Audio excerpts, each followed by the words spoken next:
Pour être disciple missionnaire, la parole de Dieu nous donne l'exemple aussi d'Abraham.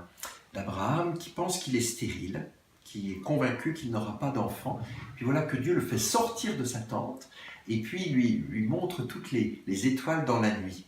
Et bien, être disciple missionnaire, c'est ça, c'est être convaincu que nous allons avoir des enfants, que notre Église va être féconde, que les gens sont en attente de Dieu et qu'on va être capable, ensemble, avec les personnes qui le souhaitent, et bien de trouver Dieu. C'est être capable de renoncer à la nuit pour regarder les étoiles.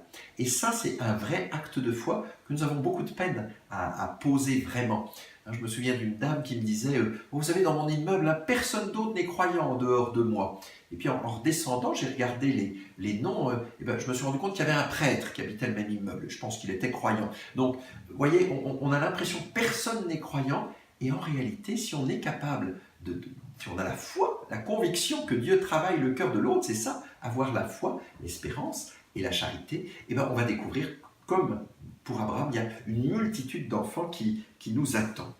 Mais pour cela, il y a une traversée à vivre. Alors il y a cet épisode un peu mystérieux où Abraham sépare des animaux, en coupe certains en deux, et puis il va traverser. Normalement, le rite habituel, c'est ça, c'est que l'homme traverse au milieu des animaux en disant « Seigneur Dieu, si je n'obéis pas à l'alliance que je fais avec toi, eh bien que je sois coupé en deux, comme ces animaux. » Ce qu'on appelle un rite d'excréation. Bon, c'est un peu mystérieux. Toujours est-il que nous aussi, nous avons à accepter de traverser les douleurs, les souffrances des autres lorsque nous sommes missionnaires. J'aime bien ces deux questions qui sont posées à Marie-Madeleine. Pourquoi pleures-tu ? Ça, c'est les anges qui demandent. Et puis un petit peu plus loin, Jésus qui dit à nouveau, pourquoi pleures-tu ? Qui cherches-tu ?